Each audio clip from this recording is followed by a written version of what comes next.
जय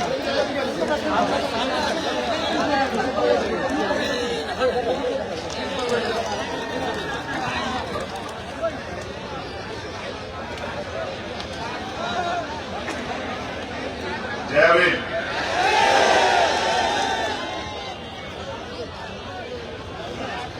यहाँ उपस्थित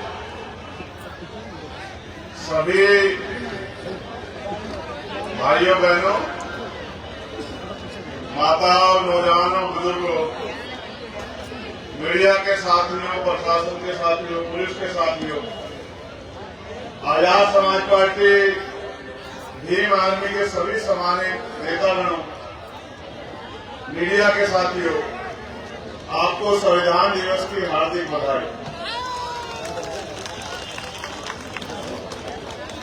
आज आगरा की इस पावन धरती पर अपनी बात को शुरू करने से पहले समय समय पे भारत की धरती पर जन्मे सभी संतों, गुरुओं, महापुरुषों को नमन करता हूं। ज्यादा नमन करता हूं आज उन महापुरुषों को जिनकी वजह से इस देश में लोकतंत्र है, जिन्होंने देश को संविधान दिया, जिनके कारण आज मेरे जैसे प्राइमरी स्कूल के हेडमास्टर का बेटा आगरा की इस पावन धरती में अपनी बात को रख रहा है। राष्ट्रपिता ज्योतिबा फूले, छत्रपति साहूजी महाराज, ईवी पेरियर रामास्वामी नायकर, पेरियर अली यादव, डॉक्टर बाबा साहब अम्बेडकर, बाबू जगदेव प्रसाद कुशवाहा, जननायक कपूरी ठाकुर, महामना रामसु वर्मा, संतराम बी प्रजापति जी, चौधरी चरण सिंह जी, संत छोटूराम जी, मान्यवर दीना भाना वाल्मीकि साहब और मान्यवर काशीराम साहब को नमन करता हूं। आगरा में भी राजस्थान का चुनाव लड़ा के आया हूं और उत्तर प्रदेश आते ही मुझे एहसास हो गया है कि उत्तर प्रदेश में अभी हमारे लोग राजनीतिक शक्ति बनाने के लिए तैयार नहीं हुए, वरना कुर्सियां छोड़ के खड़े रहने की आदत हमारे लोगों को नहीं होती। मैं आपकी मानसिक स्थिति को समझता हूं। हमारे लोग कुर्सियों की अहमियत नहीं समझते हैं, इसलिए कुर्सी होने के बावजूद भी बंदियों की तरह बल्लियों से चिपक के खड़े रहते हैं, लेकिन कुर्सियों पर नहीं बैठते। जो समाज कुर्सी की अहमियत नहीं समझता, कुर्सी भी उससे बहुत दूर रहती है। तो मैं अभी 1 मिनट आग्रह आपसे करूंगा कि मैंने आपको सिखाया ही नहीं, मैंने जो आपको सिखाया उसका प्रदर्शन आपको करना चाहिए। आप भीड़ नहीं हो, मैंने आपको संघर्ष करके आपके अंदर योद्धाओं के बल भरे हैं, मैंने आपको भीड़ बनना भी नहीं सिखाया। तो इसलिए मेरे इशारों को मुझे भरोसा है कि आप बिना कहे समझ जाओगे। मैंने संघर्ष किया है, मैं रानी का बेटा नहीं हूं। मैं संघर्ष करके यहां तक पहुंचा हूं। मुझे उम्मीद है कि जिन लोगों के साथ मैंने संघर्ष किया है वो नालायक लोग नहीं है। कुछ लोग उनमें से इतने समझदार नहीं हो सकते, लेकिन ज्यादातर लोग समझदार हैं जिन लोगों ने मेरे साथ संघर्ष किया है। वो शायद इतना संघर्ष उत्तर प्रदेश में हम कर चुके हैं कि वो कुर्सी की अहमियत को समझ जाएं। जो नहीं समझे हैं उनको समझाने के लिए अभी हम लोग संघर्ष कर रहे हैं। वो जो एक नारा लगता है कि भाई आप संघर्ष करो, हम तुम्हारे साथ हैं। अगर आप सच में संघर्ष मेरे साथ मिलकर करने लग जाओ तो संघर्ष ही खत्म हो जाएगा। अभी तो आप कभी कभी ऐसा लगता है उत्तर प्रदेश में सिर्फ मुझे देखने आते हो। यह जो दुख तकलीफ अन्याय अत्याचार में सहता हूं आंदोलन में, इसलिए शायद मेरी हालत को देखने आते हो कि मैं सुरक्षित हूं या नहीं।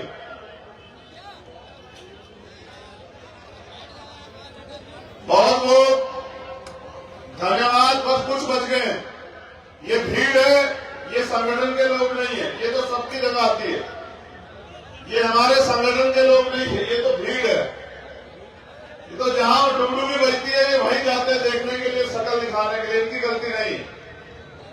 जो हमारे जिम्मेदार लोग थे वो तो अपनी जगहों पर चले गए। साथियों, इस मंच पर उपस्थित आजाद समाज पार्टी के सभी सम्मानित नेतागण, जिला, विधानसभा और प्रदेश की चोटी के नेता, राष्ट्रीय कमेटी के हमारे नेता और उसी श्रेणी में Bhim army, volunteer force, Yuva Morcha, mission 78 के भी हमारे सभी सम्मानित नेता मेरे साथ चल के आए। राष्ट्रीय लोकतांत्रिक पार्टी के राष्ट्रीय सचिव चौधरी नेम सिंह जी, रामपाल जी, राम गोपाल जी, सत्य प्रकाश बोधी जी और वो सभी सम्मानित नेता जो दिन रात मेहनत कर रहे थे इस जिले के, जिन्होंने इस प्रोग्राम को बड़ा शानदार और मजबूती से संपन्न कराने का प्रयास किया। अभी बीमार होने के कारण आज यहां नहीं पहुंचे हमारे राष्ट्रीय कोर कमेटी के मेंबर चौधरी महेंद्र सिंह जी। मैं कुदरत से प्रार्थना करता हूं कि वो जल्दी स्वस्थ हो जाएं। उनके अनुभव की जरूरत अभी आजाद समाज पार्टी को बहुत। राष्ट्रीय कोर कमेटी के मेंबर भाई वीरेंद्र कुमार शिरीष जी, योगेंद्र भाटी जी, यहां के जिलाध्यक्ष, नगर अध्यक्ष और उत्तर प्रदेश में पहले जिला पंचायत चुनाव में जिन्होंने रिजल्ट देकर साबित किया, फिर नगर पंचायत, नगर पालिका चुनाव में सभी जिलों में आजाद समाज पार्टी के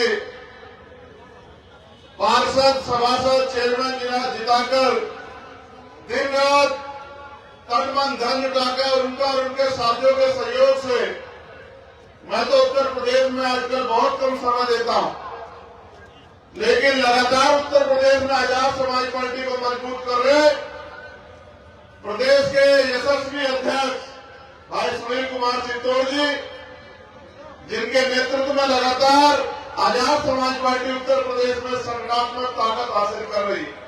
और मेरा यह विश्वास है कि लोकसभा के चुनाव तक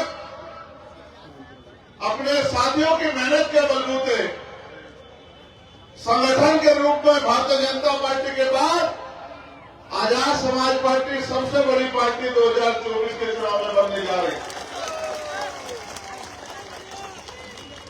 मुझे जहां नौजवानों के संघर्ष पर भरोसा है, वही पार्टी के सीनियर नेताओं के अनुभव और संघर्ष पर भी भरोसा है कि जिस संकल्प के साथ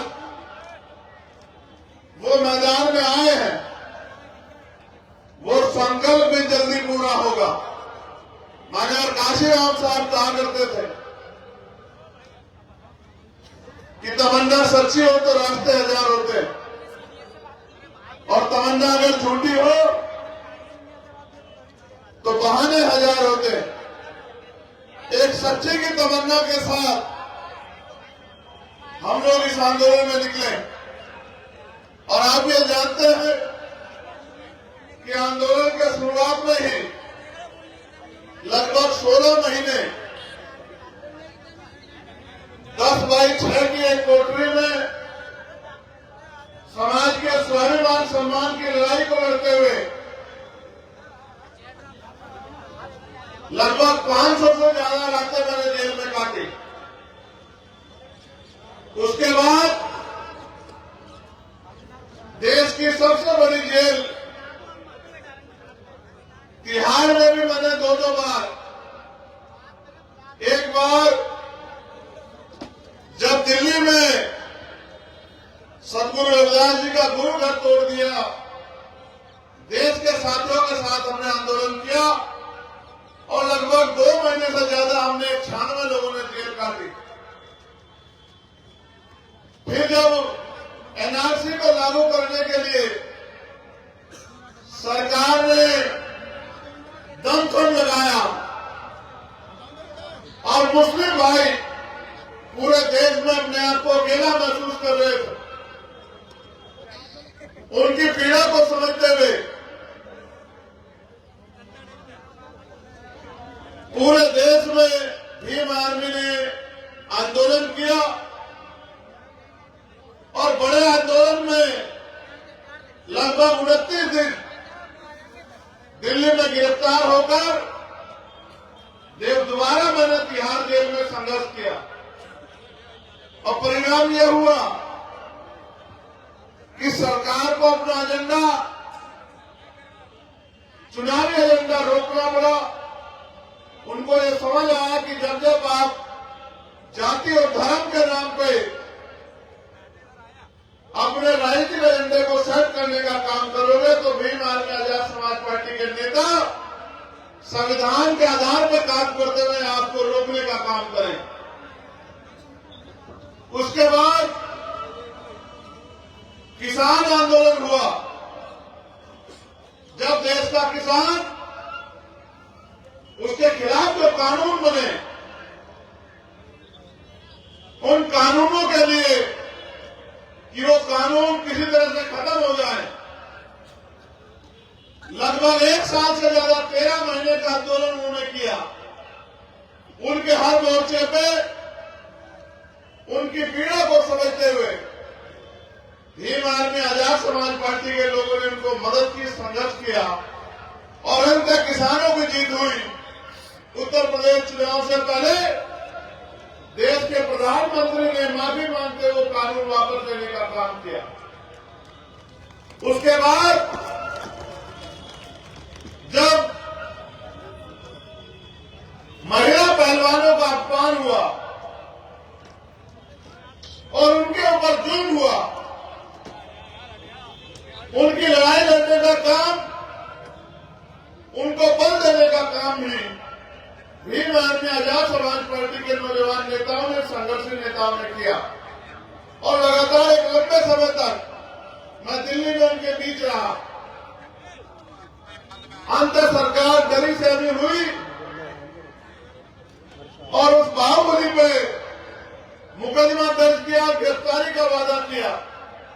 और जिस दिन मैं झारखंड रैली में गया,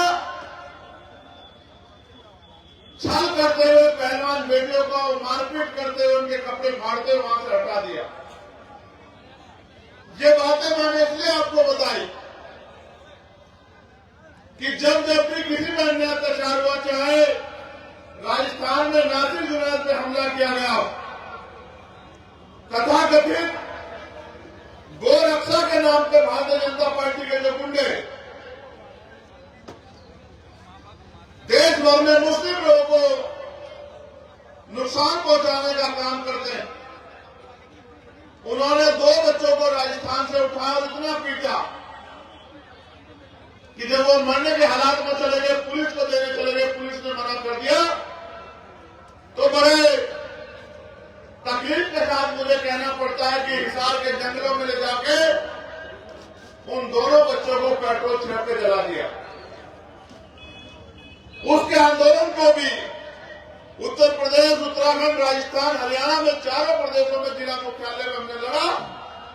तब जाके राजस्थान के मुख्यमंत्री ने पीड़ितों की आवाज सुनने का काम किया। आपको याद है मैं आगरा में कब आया था,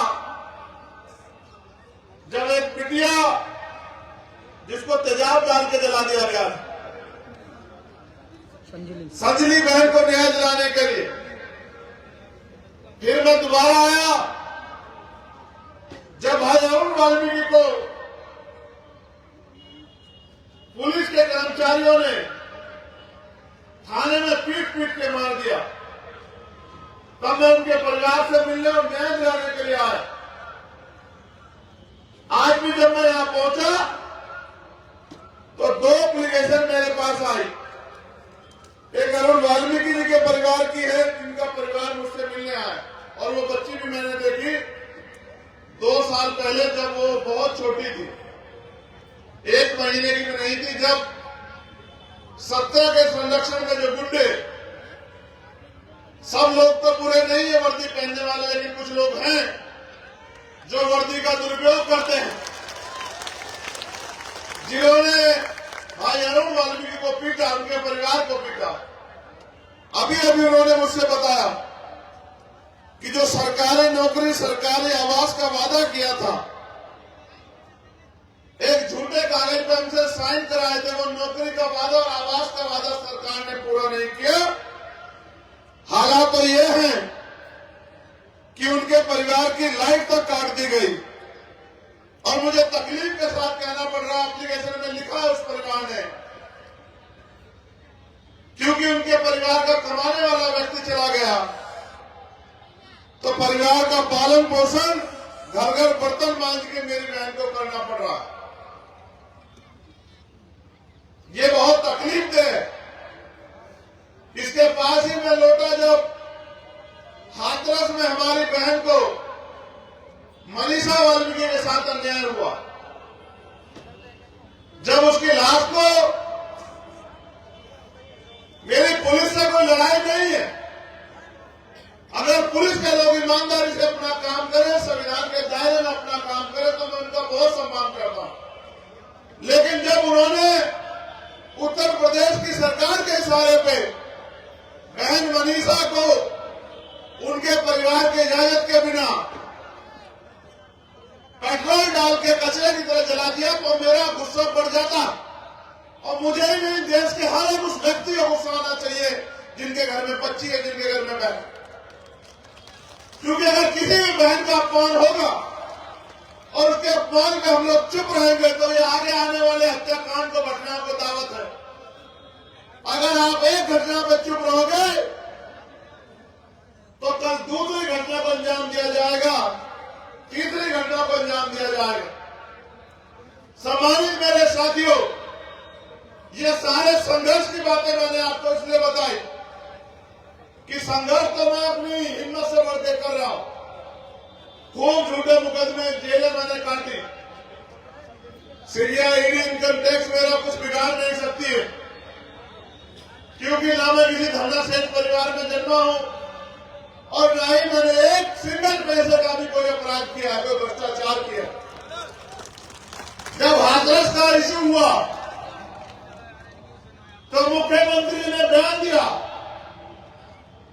मीडिया के लोगों ने भी चलाया कि वहां 100 करोड़ रुपए की फंडिंग हुई है। मैंने चैलेंज किया उत्तर प्रदेश के मुख्यमंत्री को, ये लड़ाई स्वाभिमान सम्मान दिया मुख्यमंत्री जी, अगर एक पैसे की भी फंडिंग की आप साबित कर दो तो चंद्रशेखर आजाद राजनीति छोड़ के घर चला जाएगा, जो सजा आप दोगे उसको स्वीकार करेगा।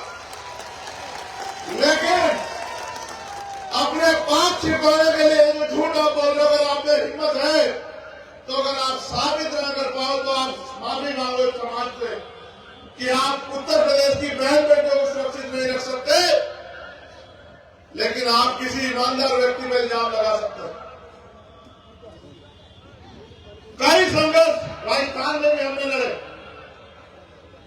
अब उन संघर्षों को छोड़ो और उत्तर प्रदेश के बारे में सोचो। उत्तर प्रदेश में बाबा साहब अम्बेडकर के संविधान की वजह से, अवसर की वजह से कभी आपके पास राजनीतिक ताकत थी, और जब मैं इस बात को पूरी करूंगा उस बात से पहले मैं ये भी आपको याद दिलाऊंगा कि राजतंत्र में राजा महाराजाओं के हाथ में अधिकार थे। राजा महाराजा जो तय कर देते थे वो कानून बन जाता था, उनके मुंह से निकली हर एक बात जनता के लिए सर्वमान्य होती थी। लेकिन फिर डॉक्टर बाबा साहब अम्बेडकर सर छोटू राम के संघर्ष से इस देश में लोकतंत्र आया, और जब वोट का अधिकार डॉक्टर बाबा साहब अम्बेडकर इस देश के हर व्यक्ति को दिलाना चाहते थे, उनको रोकने के लिए तमाम तरह की बातें आई। उस समय के ताकतवर लोग ये कहते थे कि वोट का का अधिकार उनको मिलना चाहिए जो बड़े बड़े जमींदार, वोट का अधिकार उनको मिलना चाहिए जो लगान देते, वोट का अधिकार उनको मिलना चाहिए जो बिजनेसमैन, जिनके बड़े बड़े व्यापार है, वोट का अधिकार उनको मिलना चाहिए जो बहुत पढ़े लिखे। डॉक्टर बाबा साहब अम्बेडकर ने कहा कि अगर चंद लोग फैसला करेंगे कि सरकार किसकी बनेगी, कैसे बनेगी, तो लोकतंत्र के क्या मायने। जब हर बालिग व्यक्ति फैसला करे, चुने, तब जाके लोकतंत्र असल मायने में आएगा। और वो चाहते थे, जब उन्होंने वोट का अधिकार दिलाया तो उन्होंने कहा कि आज मैंने रानी का पेट चीर दिया, आज के बाद राजा बैलेट बॉक्स से तैयार होगा, आपकी वोट से तैयार होगा।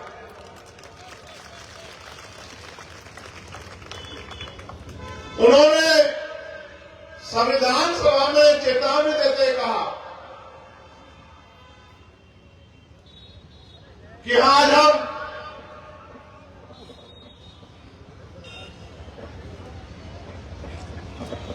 दोहरी जीवन में कदम रख रहे हैं, जहां राजनीति में वन वोट, उसकी वन वैल्यू, राजनीति में तो हम लोग बराबर हो जाएंगे, लेकिन जब तक देश में सामाजिक गैर बराबरी और आर्थिक गैर बराबरी होगी, यानी कि राजनीतिक लोकतंत्र सामाजिक लोकतंत्र नहीं बनेगा, तब तक राजनीतिक स्वतंत्रता में समानता की बात करना लगभग मजाक बन जाएगा। इसलिए मैं सबको यह कहता हूं कि हमें सामाजिक गैर बराबरी और आर्थिक गैर बराबरी दूर करने का प्रयास करना चाहिए। सम्मानित मेरे साथियों, बाबा साहब की बात, इसको कहने का मतलब ये था कि राजनीति में हम लोग कामयाब हो जाएंगे, लेकिन राजनीति में गैर बराबरी तब दूर होगी जब सामाजिक गैर बराबरी दूर हो जाएगी और आर्थिक गैर बराबरी दूर हो जाएगी। आज भी हम उसको झेल रहे हैं। आज भी जबकि भारतीय संविधान छुआछूत भेदभाव को नकारता है, लेकिन फिर भी देश भर में जाति के नाम पर अन्याय अत्याचार होते हैं, भेदभाव होता है, ऊंच नीच होता है। और आर्थिक विषमता इतनी है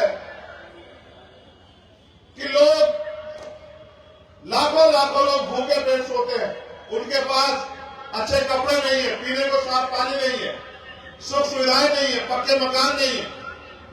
और लाखों लोग ऐसे हैं जिनके घर पलने वाला कुत्ता भी वो एसी में सोता है, बड़ी गाड़ी में घूमता है, जो नाश्ते में दूध पीता है और खाने में उसको फल फ्रूट और ड्राई फ्रूट मिलते हैं, लेकिन हजारों लोग भूखे पेट सो जाते हैं क्योंकि उनके घर में खाने को राशन नहीं। ये विषमता दूर हो, इसलिए बाबा साहब का प्रयास ये था कि जिन लोगों को राजतंत्र में अधिकार नहीं थे, अगर वोट की शक्ति उनके पास चली जाए और वो अपनी वोट का सही प्रयोग कर रहे समझदारी से, तो उनका भी राज आ सकता। उत्तर प्रदेश में माननीय काशीराम साहब के नेतृत्व में आपने प्रयास किया और एक समय ऐसा था कि आपकी राजनीतिक हैसियत थी, लेकिन आज आप महसूस करो, जो लोग हम पे सवाल खड़ा करते हैं, हमारे संघर्ष पर सवाल खड़ा करते हैं, आज आप महसूस करो कि 2012 में हम लोग नहीं थे, 2014 में जब वो सुनने में हम लोग नहीं थे, 2017 में जब वो 18 सीट पे हम लोग नहीं थे, 2019 में जब मिले गठबंधन में वो 10 सीटों पे तब हम लोग नहीं। हमने तो इस काम को तब शुरू किया 2020 में जब हमने देख लिया कि इनको कुछ करना ही नहीं है, ये इनको सिर्फ चुनाव लड़ना है। इसके बाद 5 साल जो जुर्म जाति अन्याय अत्याचार वर्गों पर होते हैं उनकी आवाज उठाने का इनका कोई मतलब नहीं है। सरकार आरक्षण के खिलाफ साजिश कर रही है, लोकतंत्र के खिलाफ साजिश कर रही है, संविधान की हत्या करने का काम कर रही है, सारी सरकारी नौकरी को खत्म कर रही है। ये उनके खिलाफ कोई आंदोलन नहीं कर रहे हैं।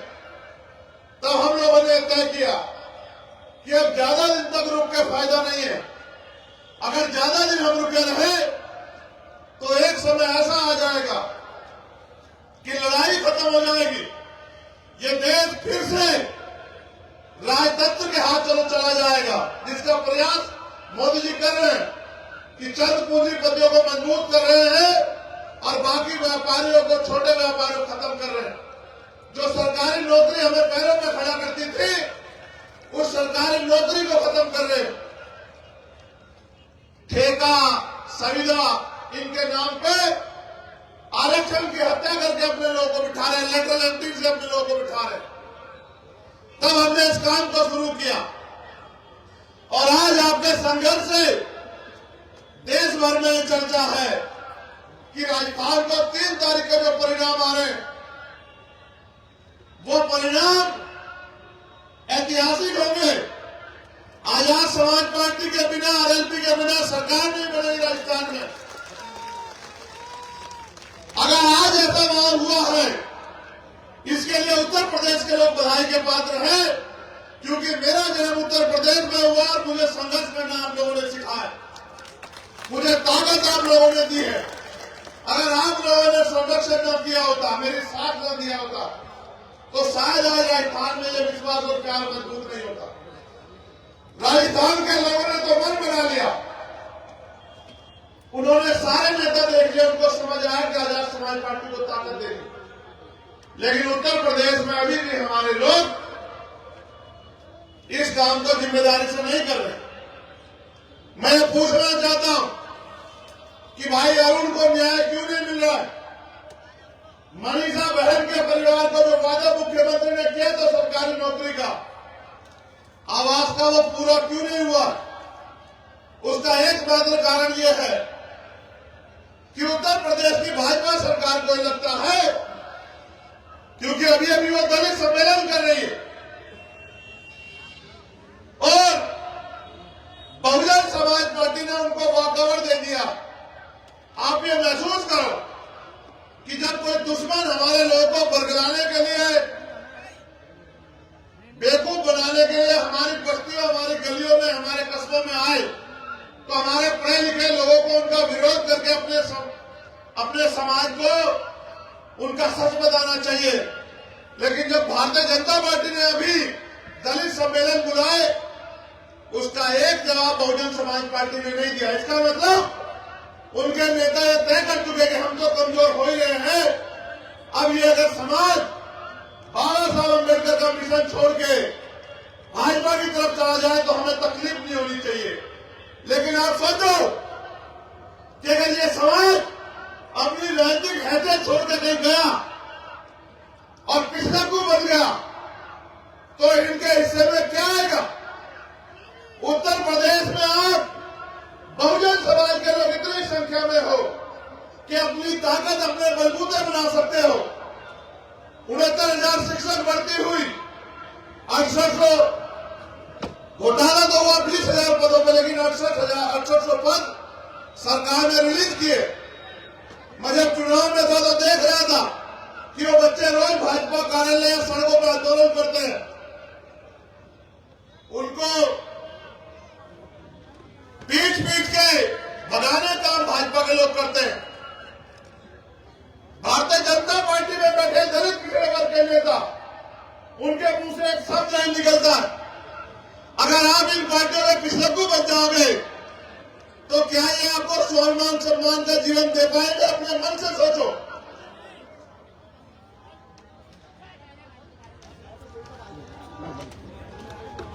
वो भी चाहते हैं कि आप उनके दलों में आ जाओ, उसका कारण है आपके पास वोट है, वो आपका प्यार नहीं करते।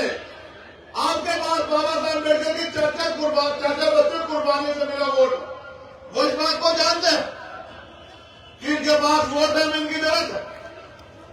लेकिन महसूस करो, जो भारतीय जनता पार्टी, कांग्रेस या किसी भी पार्टी में नेता है, समाजवादी समाजवादी पार्टी में भी जो लोग नेता हैं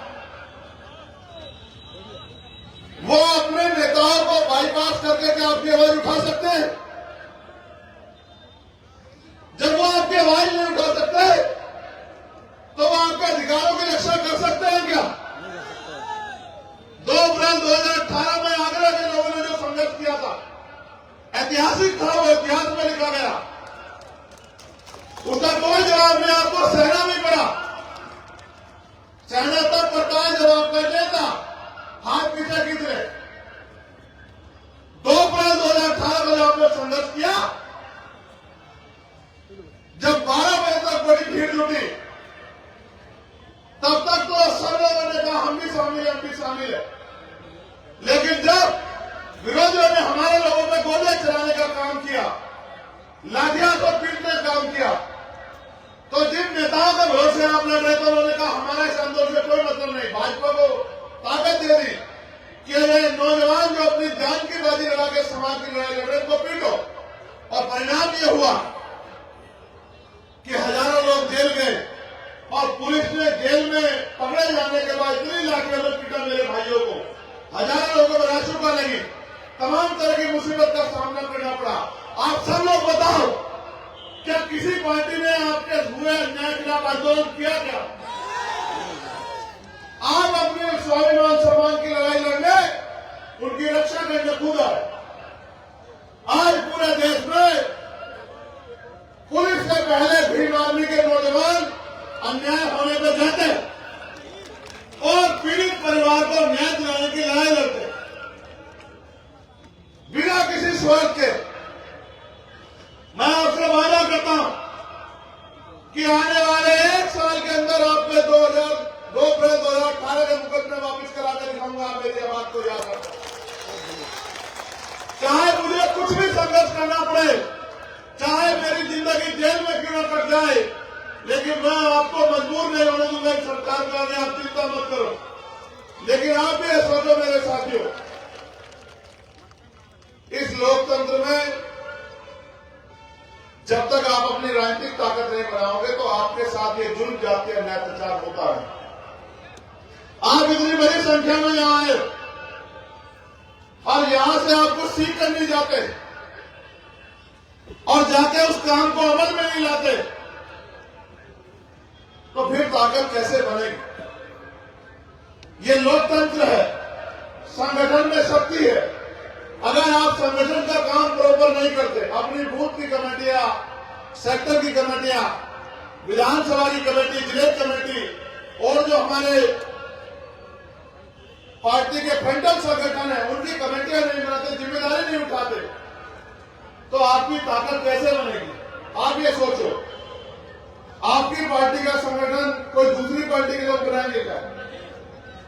अब जिन नौजवानों पर मुझे भरोसा है कि वो स्वाभिमान सम्मान की लड़ाई लड़ेंगे, वो हाथ में कैमरा लेके वीडियोग्राफर बनना चाहे, फोटोग्राफर बनना चाहे, तो आंदोलन कैसे कामयाब होगा?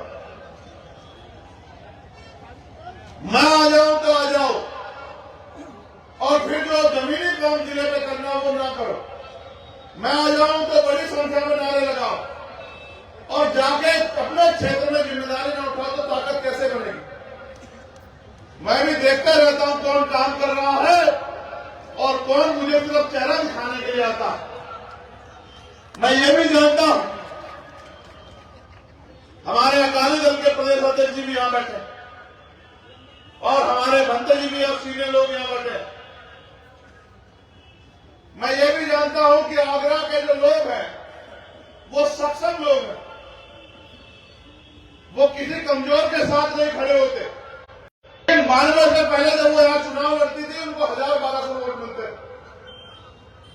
जब 92 में अलायंस हुआ तो आपके अंदर हिम्मत जागी और आपने ताकत बनाने का काम किया। मैं आगरा के लोगों का स्वभाव जानता हूं, अलीगढ़ के लोगों का, हाथरस कासगंज के लोगों का। आज कमजोर के साथ नहीं खड़े होते, इसलिए हमने राजस्थान में जाकर ताकत बनाने का काम किया कि आप भी जागो, आप भी मेहनत करो, आप भी लापरवाह मत बनो। राजस्थान में ताकतवर हो जाएंगे, उससे उत्तर प्रदेश की समस्याओं का हल नहीं होगा। राजस्थान में ताकतवर हो जाएंगे, उससे उत्तर प्रदेश के बच्चों को रोजगार नहीं मिलेगा। उत्तर प्रदेश में जो गुंडागर्दी हो रही है उसका जवाब नहीं मिलेगा।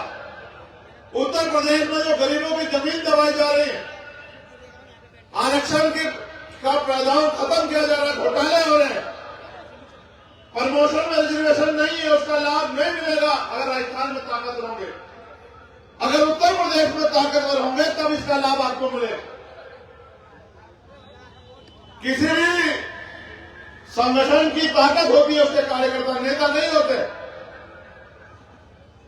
नेता तो कार्यकर्ताओं की मेहनत से बनता, लेकिन अगर भीड़ अपना काम ना करे, अपनी जिम्मेदारी ना अदा करे तो कामयाबी नहीं मिल सकती।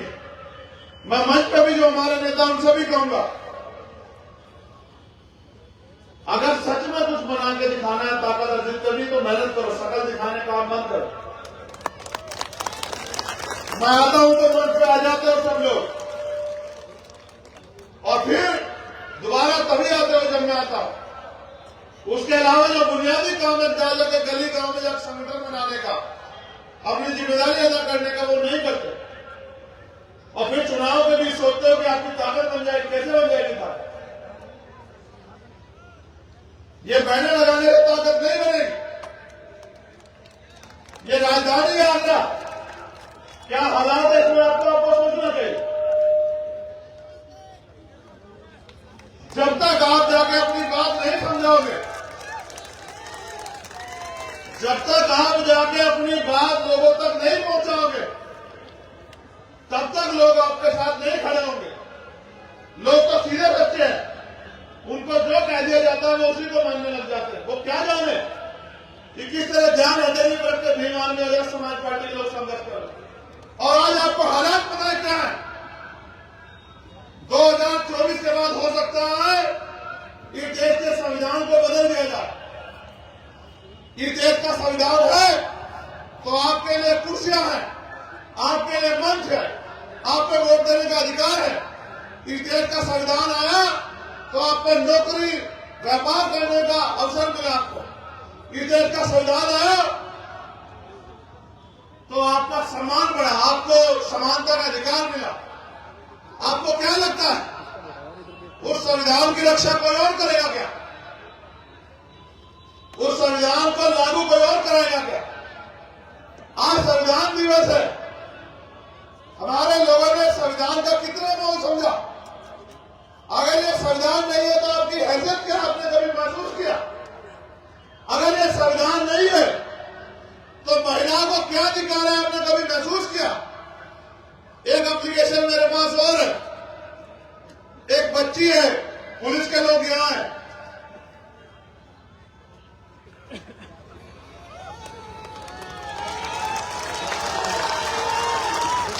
ये बच्ची है कामनी प्रजापति, इसकी उम्र 13 साल है और इनके पिता है भगवान दास प्रजापति जी, निवासी लॉयर्स कॉलोनी दयालबाग। पुलिस के लोग यहां हैं, इनकी बच्ची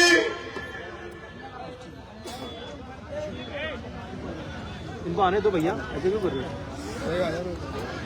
1 महीने से गायब है। इन अलग लोग ये कहां उठाने आपको कुछ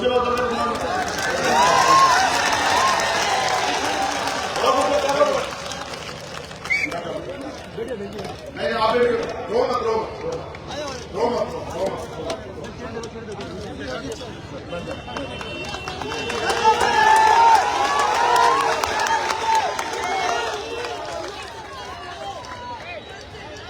इनकी बच्ची 13 साल की बच्ची 1 महीने से गायब है और अभी तक कोई खबर नहीं है।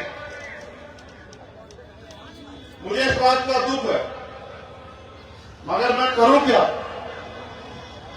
आप लोग अपना काम जिम्मेदारी से नहीं करोगे, मजबूत नहीं करोगे अपनी पार्टी को, तो राजनीतिक ताकत मेरे हिस्से में नहीं आएगी। नहीं आएगी तो पुलिस मेरी बात क्यों सुनेगी? जब तक उनके अंदर ये भय ना पैदा हो कि कब चंद्रशेखर आजाद और आजाद समाज पार्टी ताकतवर होकर सत्ता में आ जाएगी और फिर अगर हमने उनके कहे गए सही काम नहीं किया तो ये हमारे ऊपर कार्रवाई करेंगे, मुकदमे दर्ज करा के जेल भेज देने, नौकरी ले लें। क्यों करेंगे मेरे साथ से काम? गरीबों को उत्तर प्रदेश में न्याय नहीं मिल रहा है, उसके जिम्मेदार आप लोग, क्योंकि आप अपनी राजनीतिक ताकत नहीं बना रहे, आप अपना काम नहीं कर रहे। अगर आप जिम्मेदारी से अपना काम कर लो और बहुजन समाज में भाईचारा पैदा करके अपनी ताकत बना लो और आपके हिस्से में भी राजनीतिक ताकत आ जाए, तो कोई जनजाति अन्याय प्रचार किसी बच्ची पर नहीं हो सकता है। एनसीआरबी का डाटा करो कि क्या हाल है उत्तर प्रदेश में। अपराधी खुलेआम घूम रहे हैं तुम्हारी वजह से।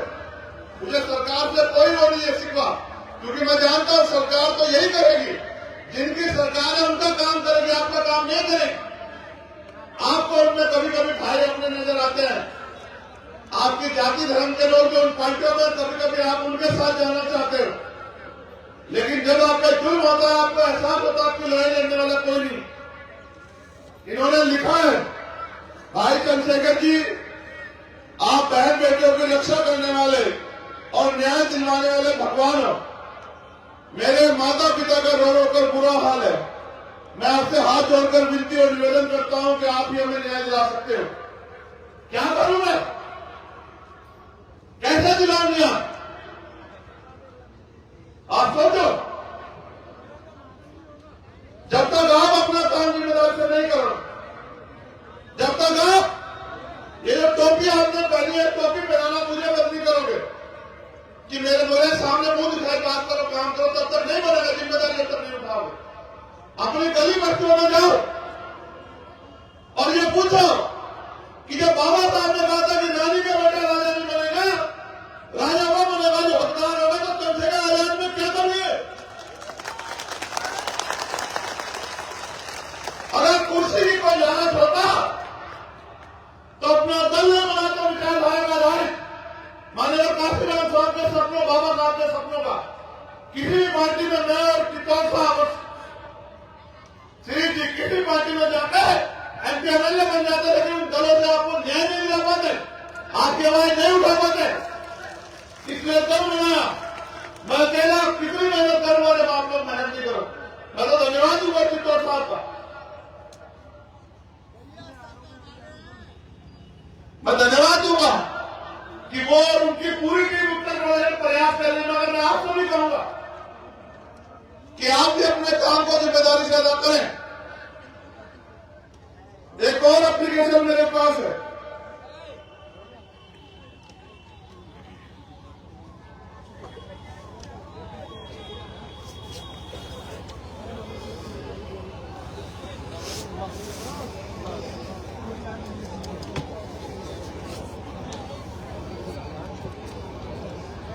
इनके पति गान,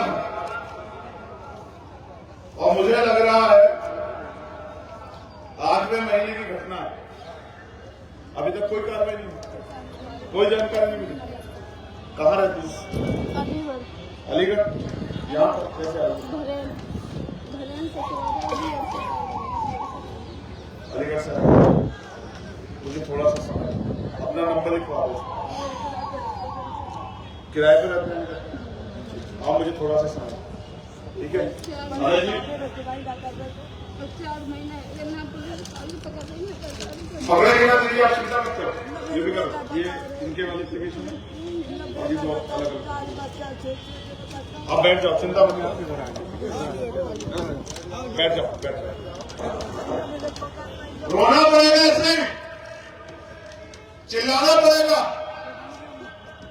क्योंकि आप अपनी बारी का इंतजार कर रहे हो उत्तर प्रदेश में। कब आपके घरों तक आग लगे, आपके घरों तक आग आए। मैं तो कह के थक चुका हूं और आगे भी उम्मीद करके आगे आया हूं कि आप जागोगे, आप अपनी ताकत बनाओगे, मेहनत करोगे, आप संघर्ष करोगे, आप दूसरी पार्टी में सीख लो। 10 साल पहले बनी आम आदमी पार्टी राष्ट्रीय पार्टी बन गई, 10 साल पहले आपकी वोटों में बन गई। आप सीख लो,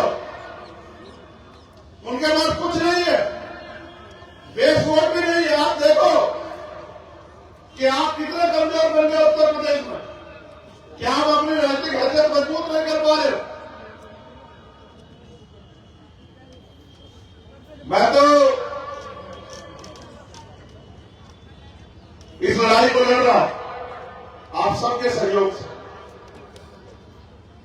ये भी नहीं पता कि कहां से कौन सी गोली इस बार मेरे सीने के पास जा रही, नहीं पता है मुझे।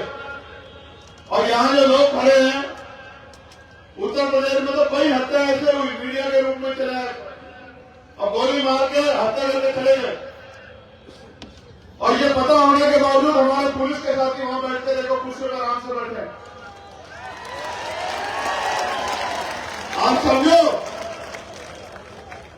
आप समझो उनके लिए आपकी जीवन की कोई अहमियत नहीं है। आपको समझ आता है नहीं आता? ये तब तक पुलिस सरकार के होती है, तब तक अपने काम को जिम्मेदारी से नहीं करेंगे जब तक आप मुझे राजनीतिक ताकत नहीं दोगे। और जिस दिन आप मुझे राजनीतिक ताकत दे दोगे, ये आपके घरों के दफ्तरों के बाद सलाम करते दिखाई देंगे आपको किसका होता है।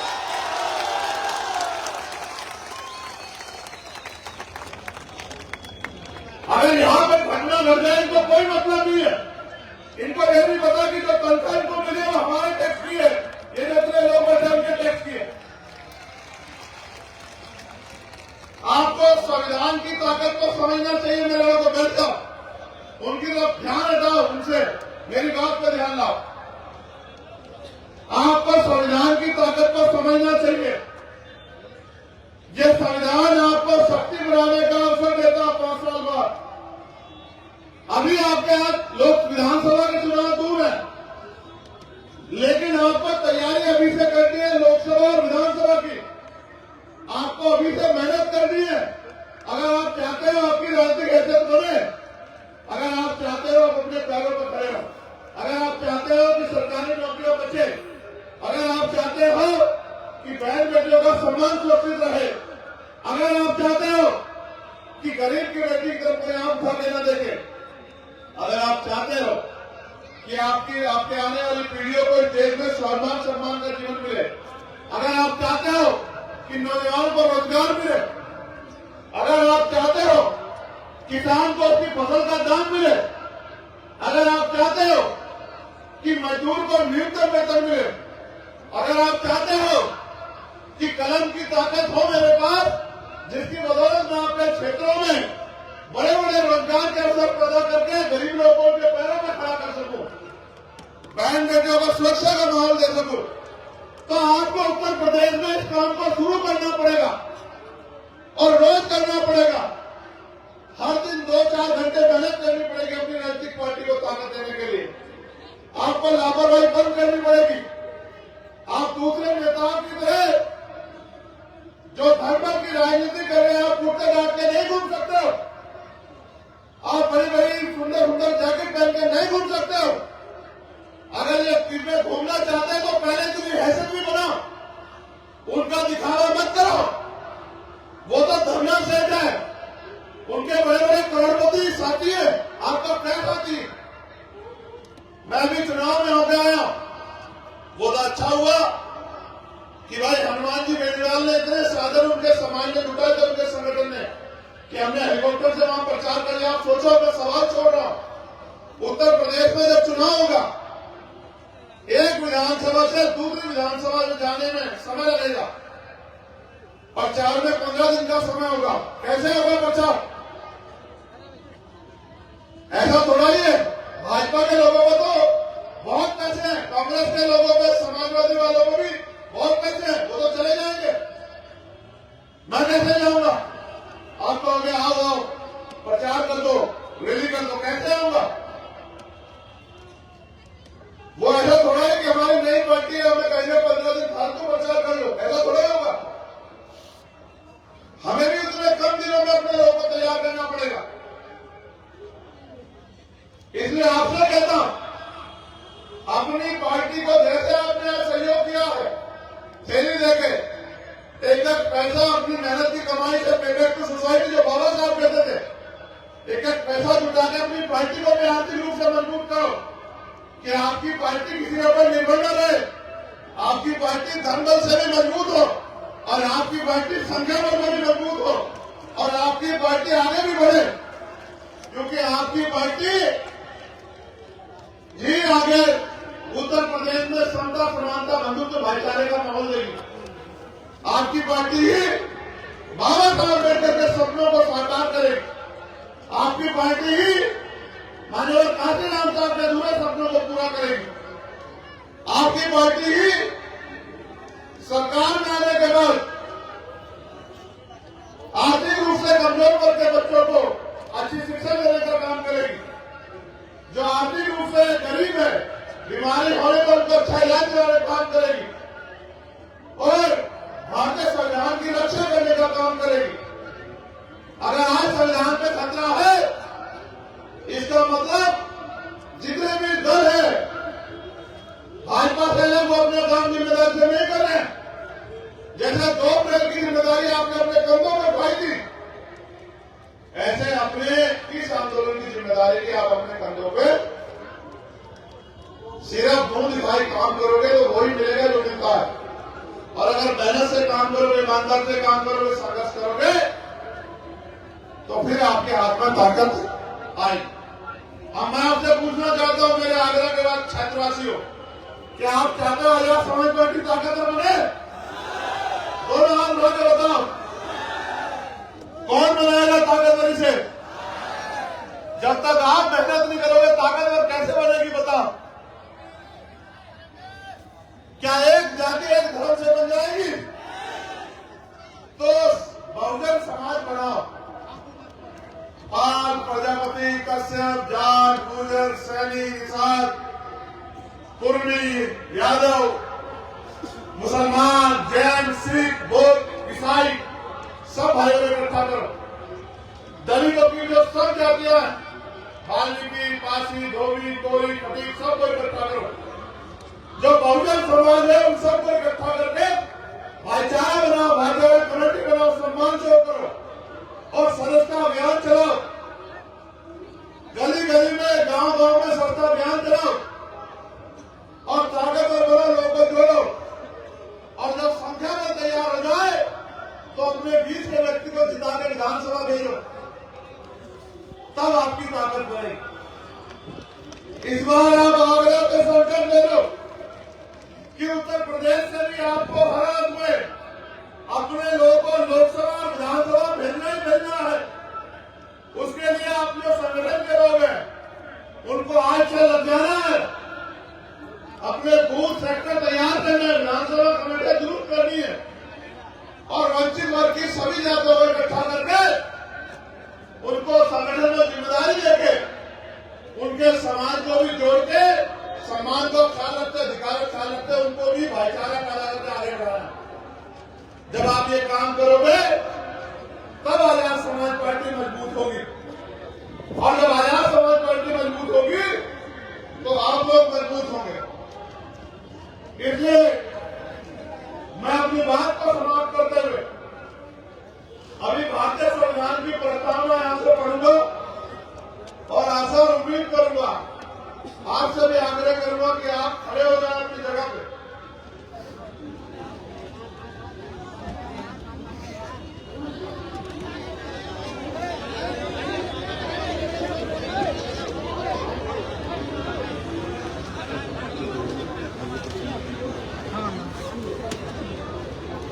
आपसे भी आग्रह करूंगा, सब अपनी जगह खड़े हो जाए।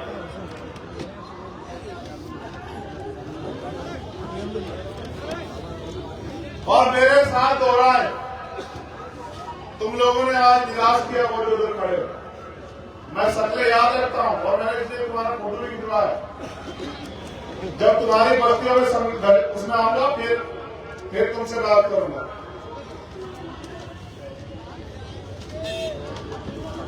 मेरे साथ दोहराइए, हम भारत के लोग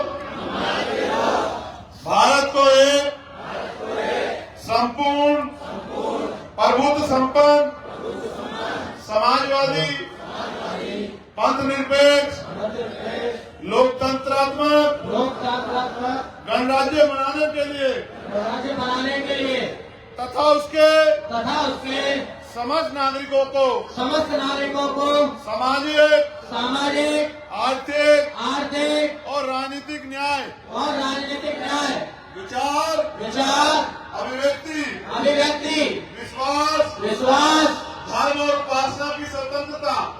उपासना की स्वतंत्रता प्रतिष्ठा और अवसर की क्षमता प्राप्त कराने के लिए तथा उन सब में व्यक्ति की गरिमा और राष्ट्र की एकता और अखंडता सुनिश्चित करने वाली बंधुता बढ़ाने के लिए दृढ़ संकल्प होकर अपनी संविधान सभा में आज तारीख 26 नवंबर 1949 आज 26 नवंबर 2023 को इक़्तिदार द्वारा इस संविधान को अंगीकार अधिनियमित और आत्मर्पित करते हैं। अब आप मेरे साथ संकल्प लो कि हम भारतीय संविधान की रक्षा करेंगे और भारतीय संविधान को पूर्ण रूप से लागू कराने के लिए राजनीतिक शक्ति हासिल करेंगे।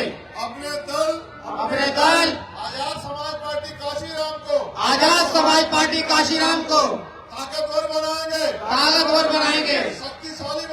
शक्तिशाली बनाएंगे और डॉक्टर बाबा साहब अम्बेडकर एवं मान्यवर काशीराम जी के अधूरे सपने को पूरा करने का काम करेंगे। और जब तक उनके सपने पूरे नहीं होते हम चैन से नहीं बैठेंगे।